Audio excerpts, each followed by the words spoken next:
Bon, eh bien, écoutez, bonsoir à tous. Ça fait chaud au cœur de vous voir aussi nombreux dans cette salle et de voir autant d'élus. Et je les remercie d'avoir été d'un vœu à l'autre. C'est très, très gentil. Ça fait toujours énormément plaisir quand on retrouve des collègues. Et en plus, pendant cette période où on se retrouve de vœu en vœu.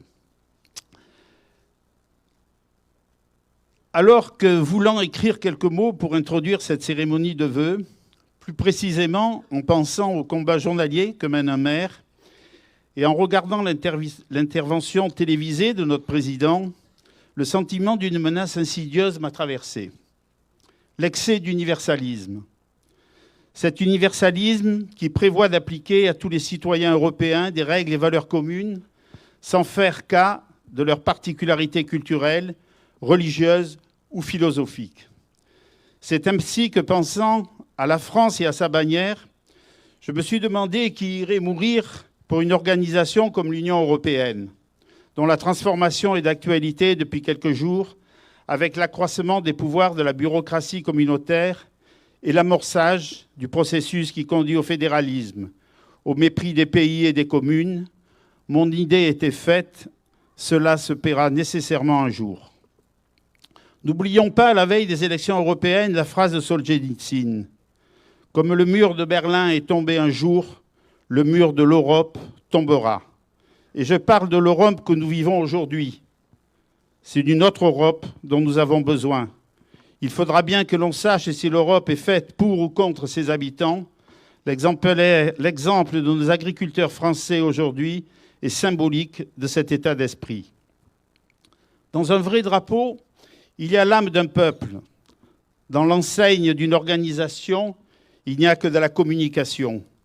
C'est pour tout cela, Madame la Présidente, que la commune de Saint-Étienne-du-Grèce présentera prochainement son drapeau.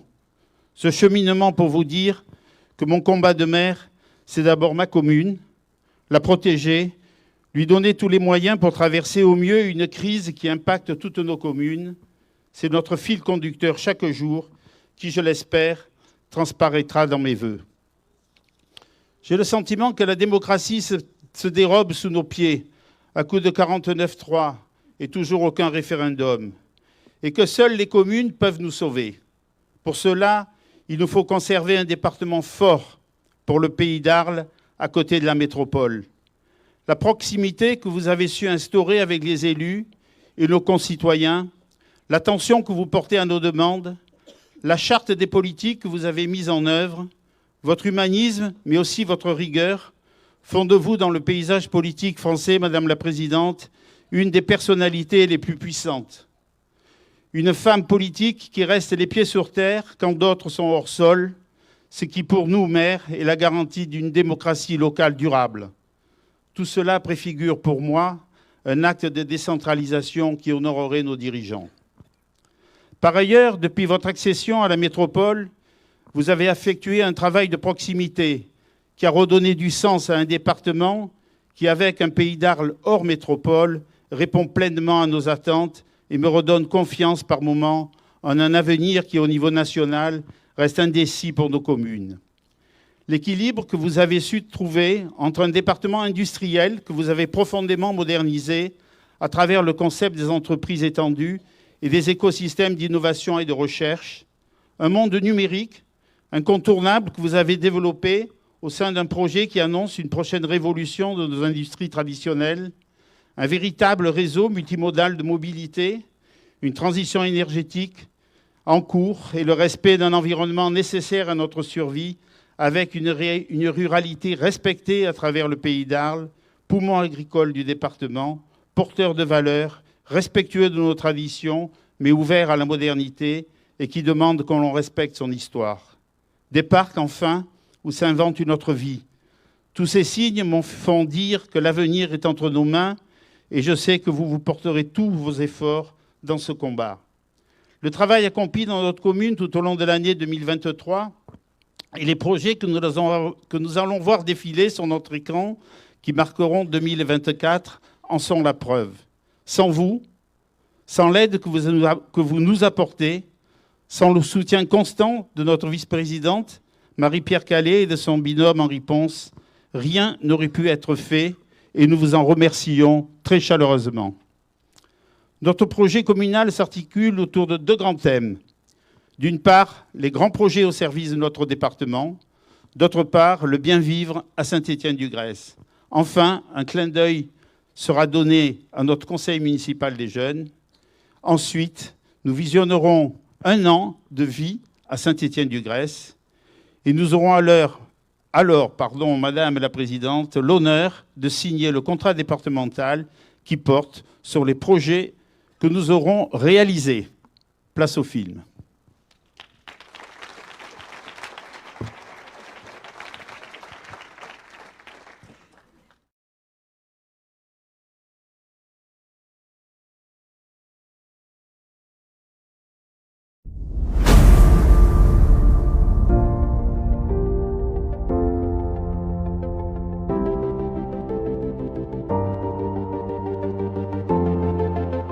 Embellir l'entrée de notre village en proposant un espace de repos, d'information et un futur espace de covoiturage.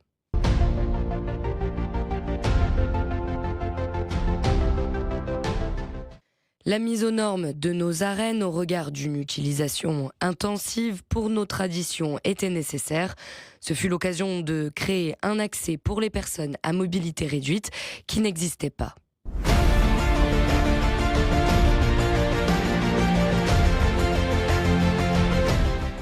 L'arrivée de la piste cyclable en entrée de village termine l'aménagement et la sécurisation d'une place qui comprend un pôle médical, notre mairie, et qui s'ouvrira bientôt sur un pôle commercial dans la continuité du pôle médical.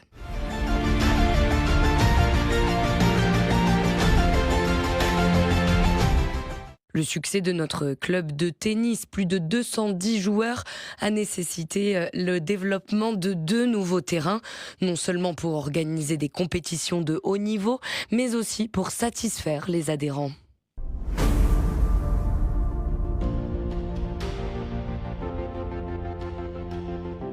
Les 100 ans du monument aux morts ont été l'occasion d'une rénovation et d'un aménagement de l'ensemble du square d'Orlac de Born. Ces travaux entretiennent vivant le devoir de mémoire.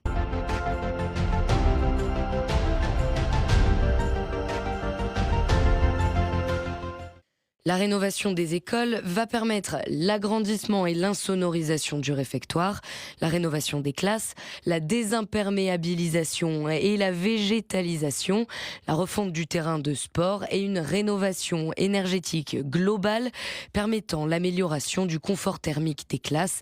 Début des travaux, avril 2024.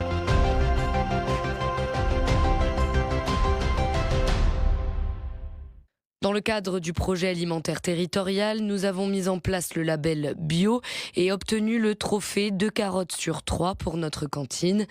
Les menus de nos enfants font la part belle aux circuits courts et aux produits de saison.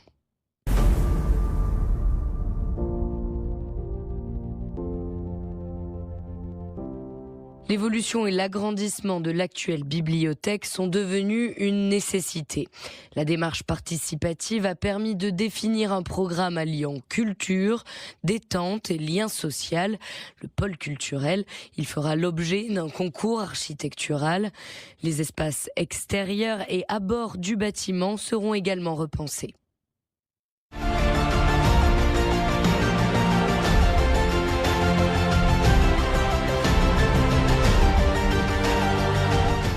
La rénovation dont nous avions fait une priorité va permettre de retrouver des espaces verts aménagés, une circulation apaisée et la réhabilitation des réseaux eau et assainissement et l'éclairage public.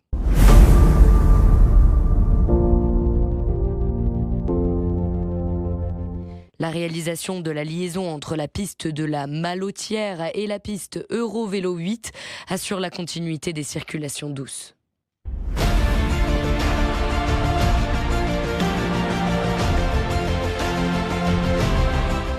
Nous Nous avons divisé par 2 le nombre de logements d'un projet imposé à la commune avant notre première élection il y a 10 ans. Ils répondront à toutes les exigences écologiques et environnementales actuelles. En ce début d'année, la commune et la CCVBA se doivent de remettre à niveau les voiries d'accès existantes, l'eau, l'assainissement et le pluvial.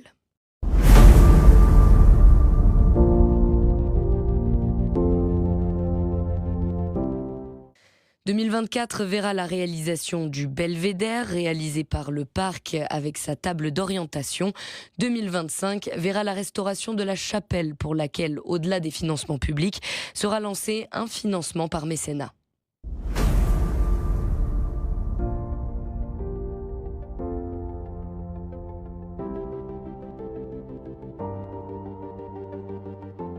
Le projet d'aménagement que nous avons mis en œuvre dans les 10 dernières années, associer une flore dans ce village qui soit une flore qui corresponde à la réalité méditerranéenne, nous ont fait rechercher ce label. Cette première fleur, c'est la concrétisation d'un travail de plusieurs années.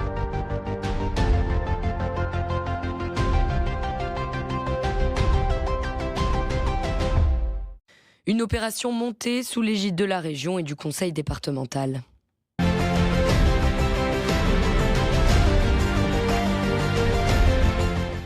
Un moment rare pour se rendre compte de la pollution lumineuse à l'occasion duquel est née notre carte de vœux.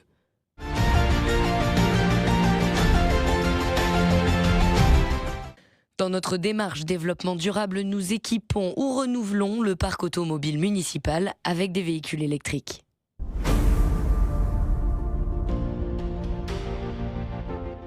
D'ici 2026, nous aurons entièrement remplacé notre éclairage public par des LED, plus économiques, plus écologiques et qui permettront un éclairage des rues en continu.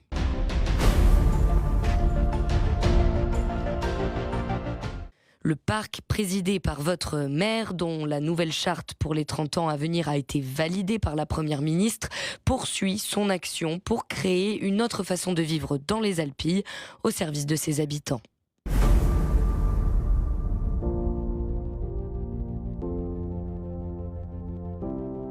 Depuis 2014, avec l'appui de l'ONF et du département, nos petits grésouillers ont planté plus de 140 arbres dans le massif.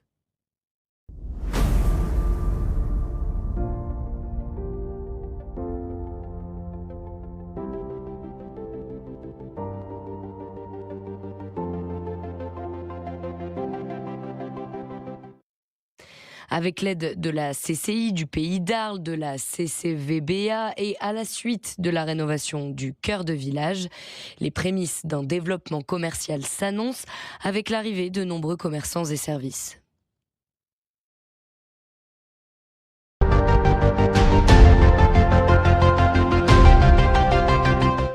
Un réseau animé et soutenu par une association des commerçants et artisans très impliqués.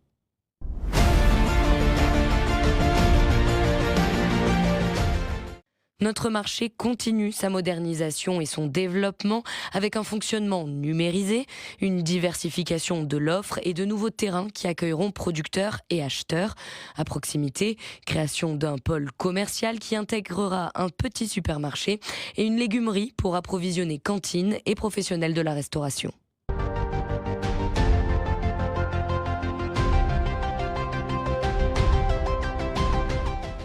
Notre engagement pour la maintenance de nos traditions de la culture provençale nous a valu d'être la première cité mistralienne distinguée dans les Bouches-du-Rhône. Cette reconnaissance récompense les cours de provençal, les cours de danse, la renaissance du Riban Estéven, le retour de la fête de la Saint-Jean, notre signalisation bilingue, la présence de la bouvine et de notre fête traditionnelle de la Saint-Éloi. Votre maire travaille actuellement et activement à la reconnaissance au patrimoine immatériel de l'UNESCO, de la bouvine et de la culture provençale.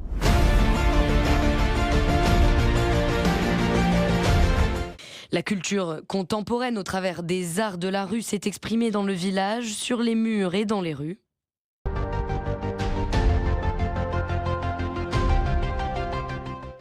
L'expression artistique actuelle a été mise à l'honneur avec des soirées diversifiées, musique, théâtre, humour.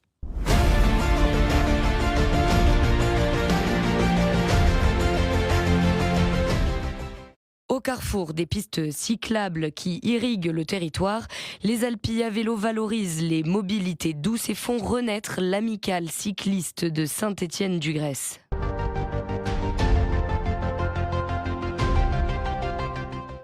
Une de nos fiertés qui permet de maintenir et développer une pratique traditionnelle. C'est un club en plein développement qui, à l'occasion de l'inauguration de son clubhouse, a rendu un vibrant hommage à l'un de ses joueurs disparus tragiquement. Un grand merci à toutes nos associations, sans qui le village ne serait pas ce qu'il est. Elles apportent au village une vie unique grâce au dévouement de dirigeants impliqués et de bénévoles très actifs.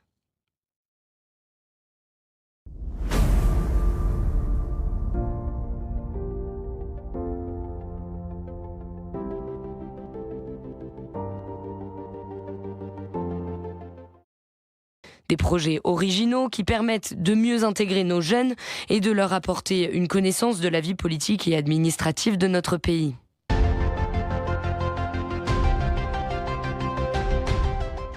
Ils ont repris le flambeau. Leur projet s'attache au bien-être de leurs camarades dans le cadre du développement durable.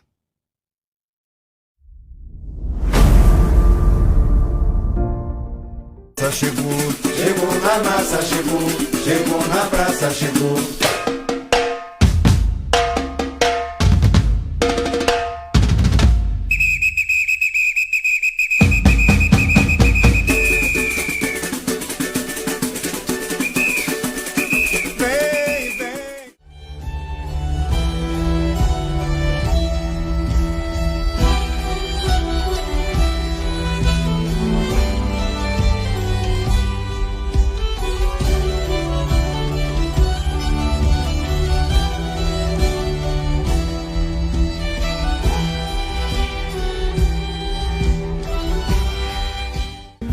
Quand on partait de bon matin, quand on partait sur les chemins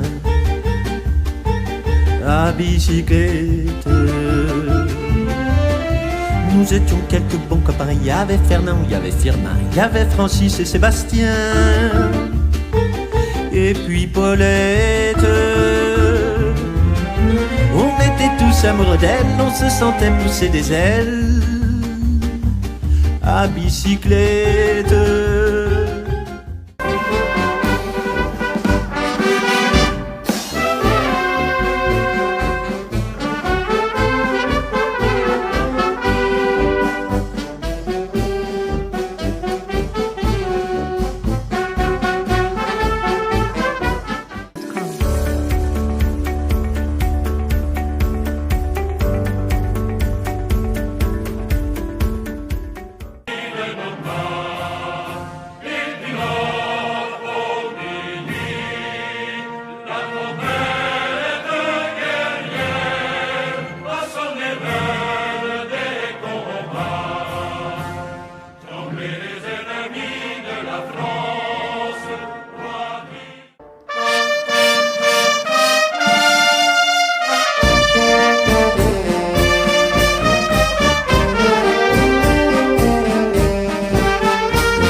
pas pour la patrie, c'est un devoir où tous les papas s'en vont. Dis-moi maman, quelle est cette médaille et cette lettre qu'apporte le facteur?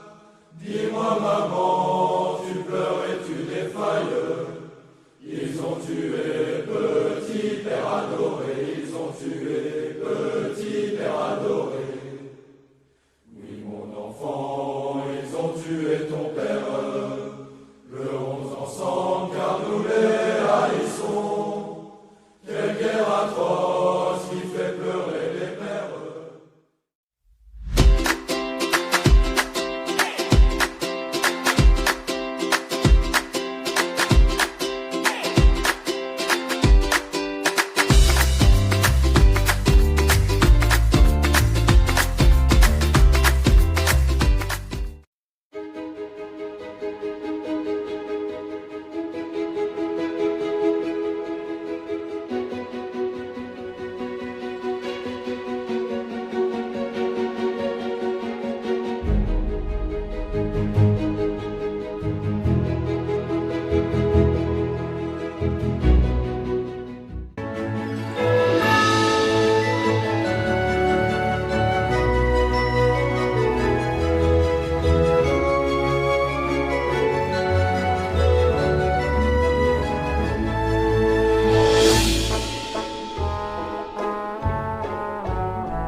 Il m'est difficile de ne pas terminer ces vœux sans dire quelques mots sur ce que nous vivons au niveau national, qui, vous vous en doutez, a et aura une influence non négligeable au niveau local. Violences urbaines, mais aussi envers les élus, et ce n'est pas un numéro de téléphone que vous pouvez appeler qui réglera le problème. Bureaucratie, quasi-disparition de la dotation globale de fonctionnement, quand elle ne devient pas négative, c'est-à-dire quand les collectivités locales financent l'État, on aura tout vu.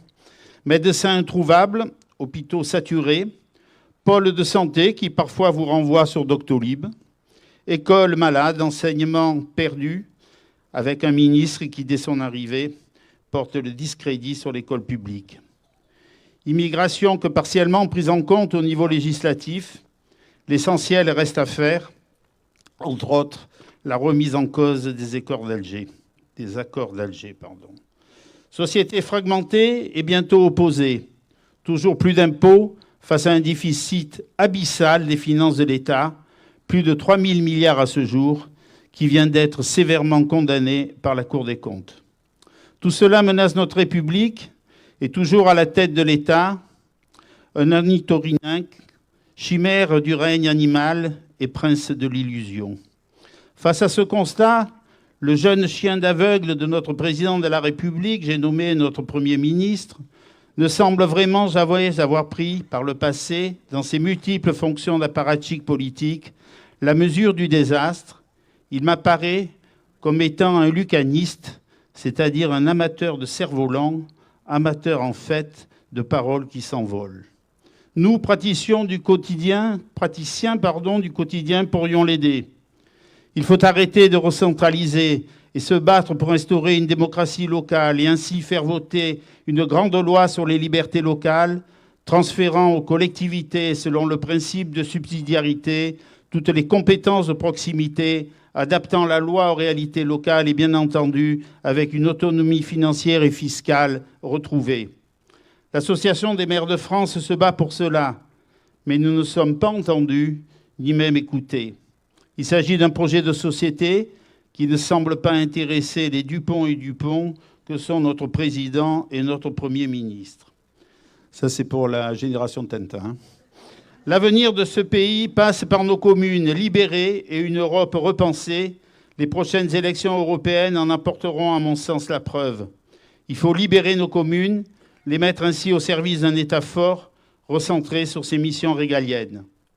Remettons l'humain au cœur de nos politiques publiques, travaillons sur les grands enjeux de notre société, et forts de cette volonté, nous pourrons permettre à notre pays d'affronter avec courage et force, en France et en Europe, un XXe siècle qui se cherche désespérément. Je tiens à vous renouveler toute ma joie de voir ce soir mon village rassemblé. Grand merci à vous, Madame la Présidente. Grand merci à vous tous et en vos grades et qualités. Merci de tout ce que vous faites et de tout ce que vous ferez, chacun dans vos fonctions, pour que vive le Grèce. Merci à mon conseil municipal pour le travail qu'il fait et l'amitié qui règne entre toute l'équipe. Merci de la confiance que vous me faites, vous, grésouillés et grésouillaises, cela me va droit au cœur. Madame la Présidente, je vous serai obligé de me rejoindre afin de signer notre contrat départemental, vous laissant ensuite conclure cette belle soirée.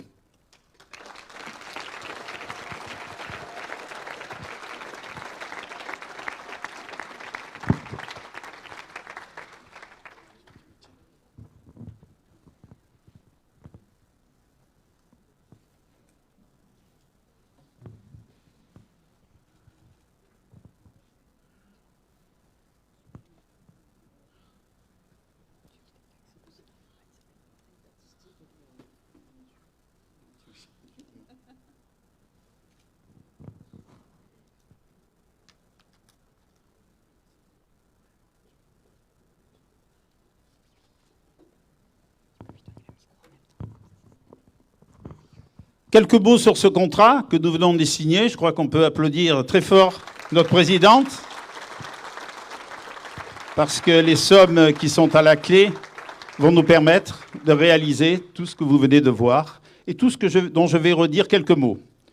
Ce contrat, donc, va nous permettre de réaliser deux grands projets fondamentaux pour l'avenir de notre village. Le premier qui répond à l'un des socles de notre vie locale, c'est nos écoles. Vous avez pu en voir quelques images. Il s'agit par ces travaux de donner à notre école maternelle et élémentaire un nouveau visage architectural et de répondre aux préoccupations environnementales en améliorant le confort thermique des élèves, enseignants et personnels. La création d'une ombrière bois longeant la totalité du bâtiment que l'on a pu voir sur les esquisses et la désimperméabilisation de la cour seront une signature forte du projet, ainsi que la réhabilitation du terrain de sport. Le deuxième projet nous permettra de réhabiliter 3 de nos lotissements, dont les habitants ont parfois eu le sentiment d'être les oubliés de la commune. Une réhabilitation vertueuse qui ne se limite pas à refaire les enrobés et les réseaux d'eau et d'assainissement avec l'aide de la communauté de communes de la Vallée des Baux, mais qui se veut être une amélioration du cadre de vie global en intégrant une dimension paysagère, une désimperméabilisation, une végétalisation maximale à travers des espaces verts et une gestion des eaux pluviales et un apaisement des flux de circulation. Ces projets font la part belle à la sobriété énergétique, à la qualité environnementale.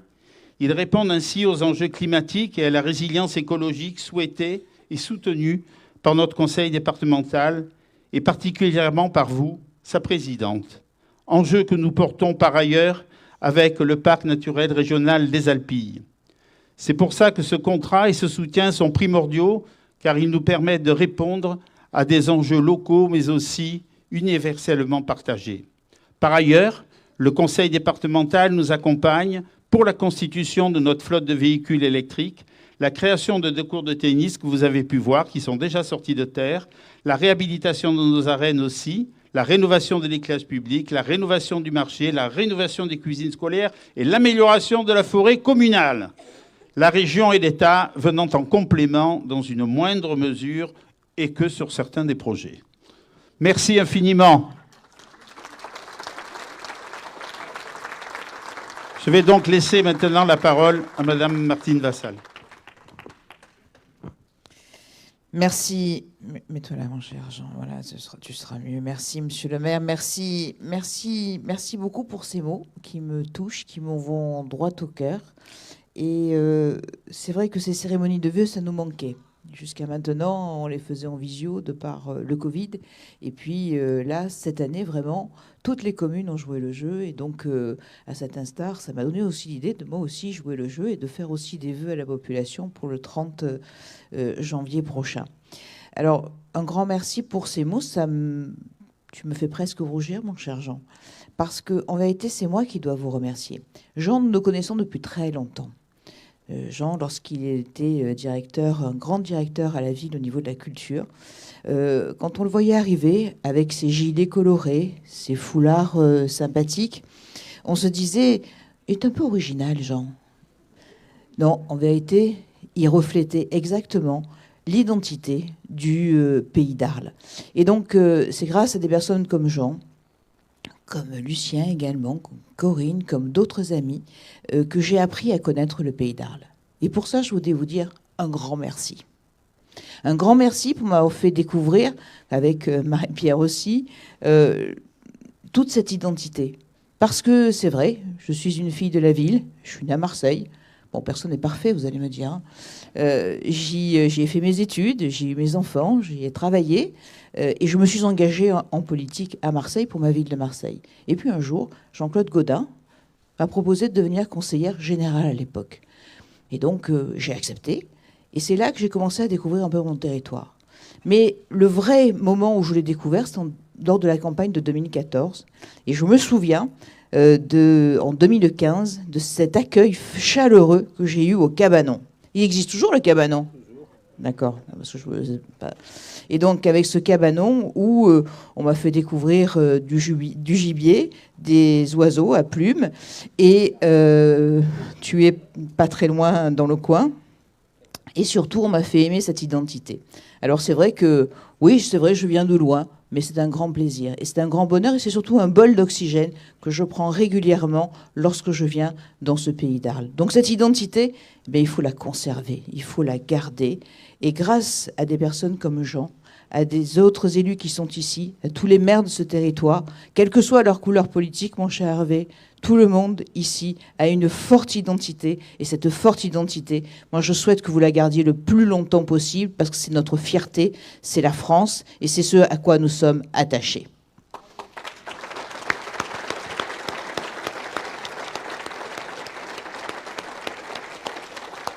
Alors oui, c'est vrai, tu as marqué toute une liste de projets, donc je ne vais pas les reprendre, vous les avez vus. On vient de signer un contrat. Alors, mes amis maires, on a un petit peu changé les choses sur les contrats départementaux. Maintenant, ce sont ce qu'on appelle des pactes. Un pacte, c'est un engagement avec une partie environnementale qui est extrêmement développée.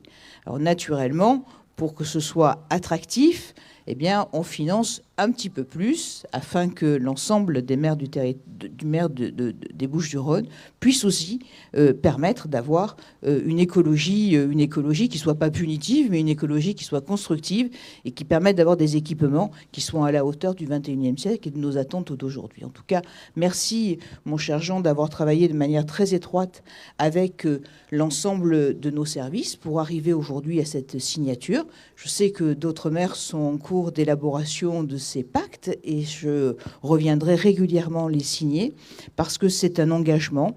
L'engagement que j'ai pris, c'est d'être aux côtés de toutes les communes de ce territoire. 119 communes dans ce département, donc beaucoup de petites communes, de petites et moyennes communes. Et donc il est normal, tu le disais très justement, c'est très compliqué d'être maire aujourd'hui pour plusieurs raisons. La première, c'est que vous avez une chance inouïe, c'est que vous pouvez tout faire. Mais vous n'avez pas les sous pour le faire. Donc c'est un peu compliqué. Donc c'est la raison pour laquelle les institutions que j'ai l'honneur, moi, de présider, mais aussi avec la région, aussi avec l'État. Mais nous sommes à vos côtés pour vous aider à réaliser ces projets pour lesquels, je rappelle, vous avez été élus, puisque ces projets faisaient partie d'un bilan, enfin d'un engagement municipal. Et il est exact que sans la participation du conseil départemental, les choses seraient effectivement beaucoup, beaucoup plus compliquées. Donc avoir un département fort, c'est important. Et le conserver longtemps, c'est aussi important. Sachez qu'aujourd'hui, nous nous battons, nous, présidents de département, avec Départements de France, comme vous le faites, vous, avec l'Association des maires de France, pour garder nos spécificités. Sans les collectivités territoriales, on se demande comment ça serait passé pendant le Covid. On se demande comment ça serait passé avant avec les Gilets jaunes, comment ça se passerait au quotidien pour permettre d'avoir à nos enfants la possibilité de conserver ce choix de vivre, si on le souhaite, dans la ruralité ou alors si on veut aller dans l'urbanité. Et donc c'est très important de pouvoir conserver nos marges de manœuvre. Elles sont de moins en moins importantes. Les conseils départementaux aujourd'hui vivent simplement des DMTO et d'un pourcentage de TVA. Ce n'est pas suffisant, mais c'est pour ça que nous nous battons pour continuer à avancer. Alors aujourd'hui, on est aux 40 ans de la loi de décentralisation. Bien sûr, c'est là où il faut la faire évoluer. Et c'est là où on a besoin des parlementaires pour aller de l'avant, pour, avec les collectivités territoriales, nous permettre d'avoir plus de compétences, plus de façons de pouvoir agir au quotidien, avec plus de marge de manœuvre. Et donc c'est là où nous devons faire entendre haut et fort notre voix. Alors ici, dans le Pays d'Arles, oui, moi j'ai une double casquette. J'ai une casquette de présidente de métropole et une casquette de présidente de département. Alors aujourd'hui, la polémique de la fusion, c'est fini. On a tourné la page. Aujourd'hui, le gouvernement s'attaque à la loi PLM. Donc bien loin de la fusion département-métropole. Donc on va nous laisser tranquilles pour un bon moment. Maintenant, on va essayer de regarder sur la loi PLM, de ne pas faire n'importe quoi non plus. Donc là, on a un autre combat à mener. Donc nous sommes tranquilles pour les quelques années à venir. C'est une idée qui a traversé l'esprit de certains gouvernants et qui aujourd'hui ont changé un peu d'avis parce qu'ils ont vu qu'il y avait une réticence et une forte opposition de la part de ceux qui sont d'un côté et de l'autre de la métropole.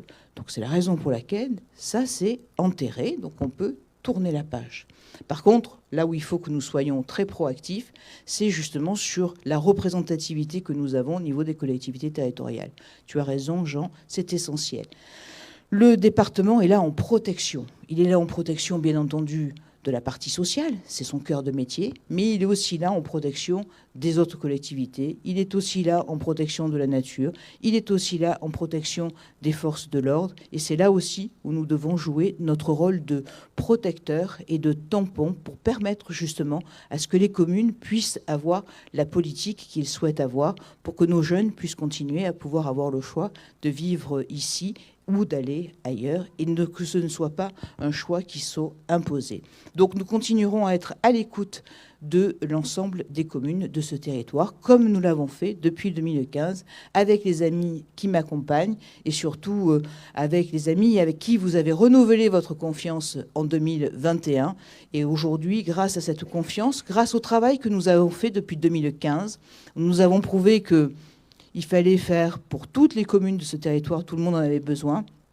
Eh bien, nous avons eu l'honneur d'être élus largement au sein du conseil départemental, une majorité qui n'avait jamais été égalée auparavant par un exécutif. Et donc là, on continuera à être à vos côtés pour défendre justement ces valeurs d'identité, ces valeurs de terroir, ces valeurs auxquelles vous et nous aussi, et l'ensemble des habitants des Bouches-du-Rhône sommes très attachés. Tu parlais de difficultés des communes. Moi, je parlerai de difficultés aussi des ménages aujourd'hui, avec des difficultés sur le pouvoir d'achat. Donc, il est de notre devoir aussi, à nous, élus de la République, de faire en sorte de permettre à ce que nos habitants puissent un peu améliorer leur fin de mois, que ce soit ceux et celles qui ont des enfants qui vont au collège pour le prix de cantine qui n'augmente pas, pour les kits scolaires qui sont donnés, pour également les ordinateurs, pour tout ce qui permet d'améliorer les choses. La carte collégien, c'est jeune, mais aussi tout ce qui peut aider aussi à la prime éco-rénov. Je vous invite à regarder le site du département pour que vous voyez tout ce qu'on propose sur aussi les changements par rapport au poêle. Ce sont des aides qui sont des aides cumulables avec ce qui existe et qui permettent aussi à chacun et à chacune de moderniser son intérieur. Et ça, c'est aussi important pour le pouvoir d'achat. Et puis, une vraie fierté. Une vraie fierté en fin d'année, à la fois à titre indicatif pour la métropole, mais aussi pour le département. Nous avons voté nos budgets. Nous avons voté nos budgets pour 2024. Et nous avons tenu cet engagement, qui est un engagement de campagne aussi, de ne pas augmenter les impôts pour 2024 sur le territoire à la fois de la métropole et à la fois au niveau du département. Donc vos impôts seront identiques au niveau de ce que nous prélevons habituellement.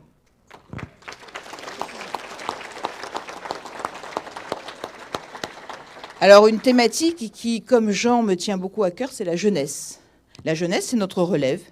C'est eux qui seront à nos places, on l'espère, parce qu'on espère que derrière, il y aura des personnes qui viendront nous remplacer. En tout cas, on le souhaite de tout cœur. Et bravo pour cet engagement. Bravo à ce que de mettre en avant ces jeunes, de faire un conseil municipal des jeunes. Donc c'est bien beau de dire bravo, mais derrière, il faut qu'avec les actes, il y ait des actions aussi. Donc nous aussi, nous avons un conseil départemental des jeunes qui a été mis en place depuis un moment. On en est à la 4e promotion. Et ce conseil départemental des jeunes, je ne sais pas les vôtres, mais nous, ils ont beaucoup d'idées. Vous aussi. Voilà, vous aussi.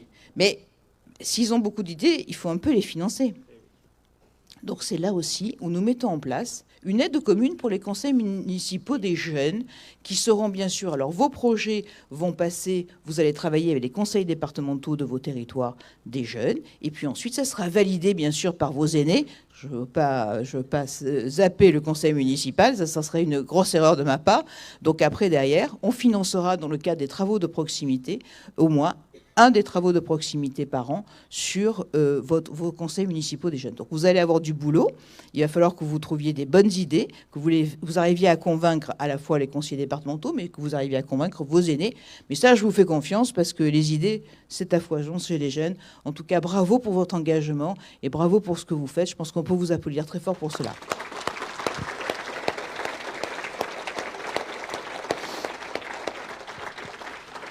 Alors, tu as fait beaucoup d'allusions tout à l'heure, et notamment à l'ensemble de nos forces de l'ordre et de nos forces de secours. Nous avons beaucoup de chance sur ce territoire parce que nous avons des militaires, nous avons des policiers, nous avons des pompiers, nous avons des forestiers sapeurs, nous avons aussi des bénévoles pour les associations communales qui s'engagent au quotidien pour faire aussi de la garde. Moi, ce soir, je voulais leur dire un grand merci. Grand merci pour l'engagement qu'ils ont au quotidien. Ici, on est dans un territoire absolument magnifique et fantastique, mais qui est aussi très fragile, parce que aussi une inquiétude très forte lorsqu'il y a l'été, les feux, l'automne, les inondations. Et ils sont là, ils sont toujours là à nos côtés. Ils sont là pour assurer notre sécurité.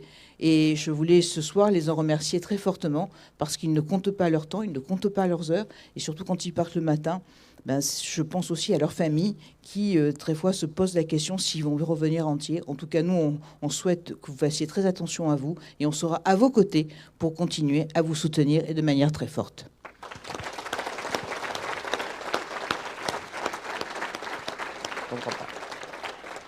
Voilà, monsieur le maire, un peu l'ensemble des projets qui sont ici. Ils sont nombreux. Vous avez beaucoup d'idées, monsieur le maire. Ça, je sais que vous n'en...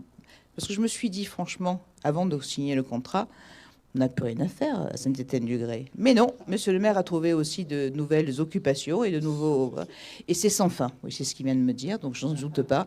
Donc de la totalité, je suis sûre que vous avez tous et toutes des idées pour pouvoir développer. En tout cas, bravo pour cet engagement, mon cher Jean. Moi, je suis très fière d'être ici ce soir, très heureuse de prendre un bol d'air des Alpilles. Ça fait du bien. Je vais repartir à la capitale départementale, mais surtout ici, je ne vois que des têtes amies, avec surtout des gens qui s'engagent au quotidien pour développer leur territoire.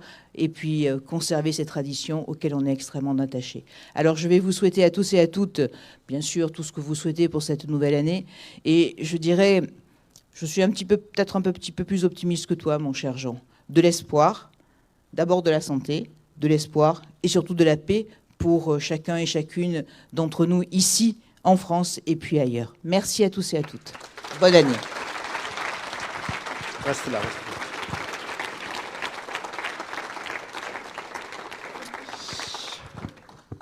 Donc, chère Martine, on va demander d'abord au ruban Estévan de Saint-Étienne-du-Grèce, oui, au ruban Estévan de nous rejoindre, le ruban qui s'est recréé à Saint-Étienne-du-Grèce, ce qui est extraordinaire, et qui a participé au fait que nous soyons devenus cité mistralienne. Et on va demander aussi à notre CMJ, aux jeunes, aux futurs élus. Enfin, ils ont encore du temps parce que moi, je compte me représenter, hein, je vous le dis tout de suite. Si des fois, vous vouliez me doubler... Donc, mais on en incorporera, bien sûr, des jeunes, bien sûr, c'est fondamental dans une équipe. Donc, les jeunes du CMJ, vous pouvez vous approcher aussi et vous mettre... que puisse être faite une belle photo avec vous et notre ruban. Voilà. Donc, au nom de tous les grisouillés et grisouillaises, je souhaitais, Madame la Présidente, que vous ne partiez pas les mains vides et vous offrir un présent qui est issu des ateliers Les Olivades. Ah oui, ça ne va pas exploser, n'ayez crainte. Donc, les Olivades, c'est une maison qui est basée à Saint-Étienne-du-Grèce, que vous connaissez. Et nous avons, on peut vous dire ce qu'il y a. Hein. Il y a d'abord un foulard. Et ensuite, ça, c'est pour qu'elle continue à venir avec son ordinateur. C'est une pochette pour protéger l'ordinateur au cas où il tomberait. Parce que quand je la vois travailler avec son ordinateur, dans toutes les réunions, je me pose toujours la question si un jour il tombe. Avant les discours... ça ne va pas être simple. Mais là, on s'est dit, on aura l'occasion de le protéger. Voilà. Un grand merci, Monsieur le maire, je suis très touchée. Et moi, comme je sais que vous êtes extrêmement attaché au conseil départemental des Bouches-du-Rhône, je me suis permis de vous apporter la line du département. Ah, ok, magnifique. Donc oui. Là, voilà, Monsieur le maire. Je vous la donne avec grand plaisir.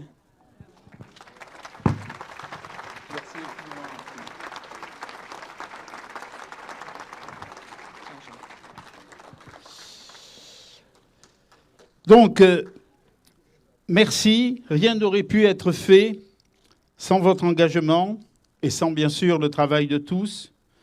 Vous connaissez la passion qui m'anime pour mon village, le respect que j'ai pour vous tous, l'amour de ma terre provençale, de nos traditions, la volonté toujours présente à mon esprit de mettre en œuvre des politiques ouvertes sur l'avenir dans le respect de notre histoire.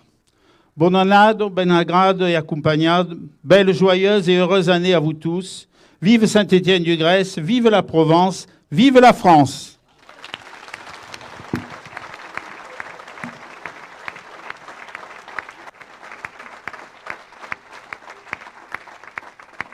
Amen.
Voilà, on peut applaudir notre conseil municipal des jeunes. Et bien écoutez, dans quelques instants, le buffet va être ouvert et servi par l'ensemble du conseil municipal et ceux qui veulent éventuellement nous aider ou boire avant les autres.